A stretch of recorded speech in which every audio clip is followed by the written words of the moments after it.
বলিউডে একটা নাম আছে যেই নামটা শুধু স্টার না, একটা ফিনোমেনা। এই মানুষটার সিনেমা ভালো হোক বা খারাপ, থিয়েটার অলওয়েজ ফুল থাকতো।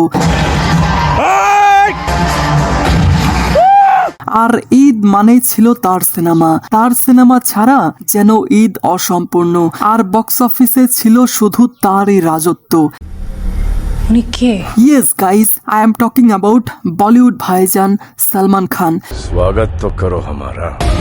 কিন্তু গত কয়েক বছরে হঠাৎ করে একটা প্রশ্ন ঘুরে বেড়াচ্ছে, সালমান খান কি শেষ হয়ে যাচ্ছেন? তার সময় কি পেরিয়ে গেছে? তিনি কি এখন আর অডিয়েন্স কানেক্ট করতে পারছেন না?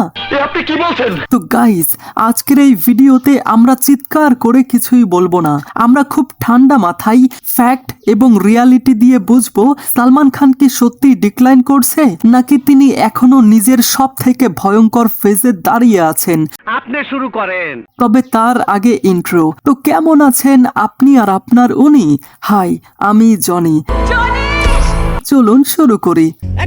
ওয়েল, সালমান খানকে বোঝার আগে একটা জিনিস পরিষ্কার করা দরকার। তিনি শুধু একজন অভিনেতা না, তিনি একটা মাস ইমোশন। লাইক मैंने प्यार किया, हम आपके हैं कौन অথবা তেরে নাম। এই সিনেমাগুলোর মাধ্যমে একটা প্রজন্ম তাকে ভালোবেসে বড় হয়েছে। তারপর আসে এক অন্য রকম সালমান খান, মানে অন্য রকম এক ট্রান্সফরমেশন। ওয়ান্টেড থেকে শুরু করে দাবাং, বডিগার্ড, এক থা টাইগার, বজরঙ্গি ভাইজান অথবা সুলতান। এই সময়টা ছিল সালমান খানের অ্যাবসলিউট ডমিনেশন। এই সময় সালমান খান প্রমাণ করে দেয় স্ক্রিপ্ট নয়, লজিক নয়, বরং emotion plus presence is equal to blockbuster. বাহ। ওকে, এবার বলি, যখন সালমান খান ছিলেন আনটাচেবল।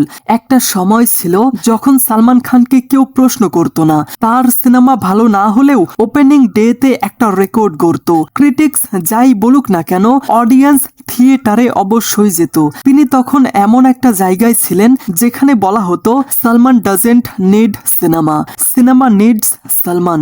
আর এই জায়গায় পৌঁছানো বলিউডে খুব কম মানুষের ভাগ্যেই জুটেছে। কিন্তু সমস্যা কখন শুরু হয় জানেন? সমস্যা শুরু হয় তখন যখন সিনেমাগুলোতে নভেলটি কমে যেতে থাকে। লাইক একই টাইপের গল্প, একই টাইপের হিরোইজম অথবা একই টাইপের ক্লাইম্যাক্স। আর এগুলোর সব থেকে উৎকৃষ্ট এক্সাম্পল হলো রেস 3, দাবাং 3, রাধে অথবা কিসি কা ভাই কিসি কি জান। এই সিনেমাগুলো অডিয়েন্সকে অনেক হতাশ করে। এবার মানুষ বলতে শুরু করে Salman Khan same thing repeat করছেন। এটা সালমান খানের জন্য একদম নতুন একটা অভিজ্ঞতা ছিল। আর তখনই প্রশ্ন আসে, সালমান খানের সব থেকে বড় শক্তি কি এখন দুর্বলতা? সালমান খান সব সময় বিশ্বাস করেছে মাস অডিয়েন্স, কিন্তু এখন সময় বদলে গেছে। আজ অডিয়েন্স শুধু একজন হিরো চায় না, বরং একটা পাওয়ারফুল স্টোরি চায়। আজ মানুষ ওটিটি দেখে, এমনকি প্রত্যেকটা কন্টেন্ট কম্পেয়ার করে। সালমান খান কিন্তু এই পরিবর্তনের সাথে পুরোপুরি মানিয়ে নিতে পারেননি। আর এটাই হয়তো তার সব থেকে বড় সমস্যা। এরপর অডিয়েন্স স্পাই ইউনিভার্সের একটা সিনেমা থেকে আশা করেছিল। আরে বলছিলাম টাইগার 3 এর কথা। টাইগার 3 থেকে অনেক ভালো আশা ছিল। এটার ওপেনিংও ভালো ছিল, এমনকি বাজও ভালো ছিল। কিন্তু সিনেমাটি এক্সপেক্টেড ইম্প্যাক্ট ফেলতে পারেনি। আর এখানেই প্রশ্নটা আরো জোরালো হয় যে সালমান খান কি তার পিক পেরিয়ে গেছে, নাকি অডিয়েন্স এক্সপেকটেশনই বদলে গেছে? কি ভাবছেন, গল্প শেষ? না, গল্প কিন্তু এখানেই শেষ না।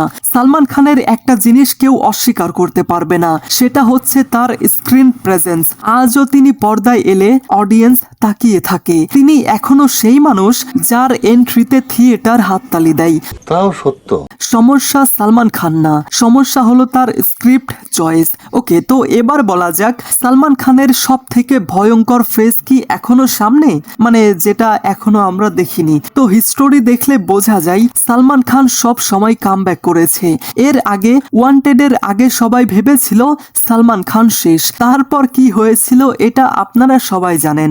আজ আবার সেই জায়গায় দাঁড়িয়ে সালমান খান। যদি তিনি বয়স অনুযায়ী ক্যারেক্টার বেছে নেন, স্ট্রং স্ক্রিপ্ট সিলেকশন করেন অথবা ওভার হিরোইজম কমিয়ে ফেলেন, তাহলে একটা সলিড কামব্যাক এখনো possible. And that comeback will be dangerous. এখন প্রশ্ন, তাহলে সালমান খান এখন কোথায় দাঁড়িয়ে? দেখুন, তিনি আর আগের মতো আনকন্টেস্টেড কিং না, বাট এটাও মনে রাখতে হবে তিনি কিন্তু একদম শেষও না। তিনি একটা ট্রানজিশন ফেজে আছেন, আর এই ফেজ তাকে শেষও করতে পারে, আবার নতুন ভাবে ডিফাইনও করতে পারে। তবে সবকিছু নির্ভর করছে তার নেক্সট কিছু ডিসিশনের উপর। আর কিছু বলবে?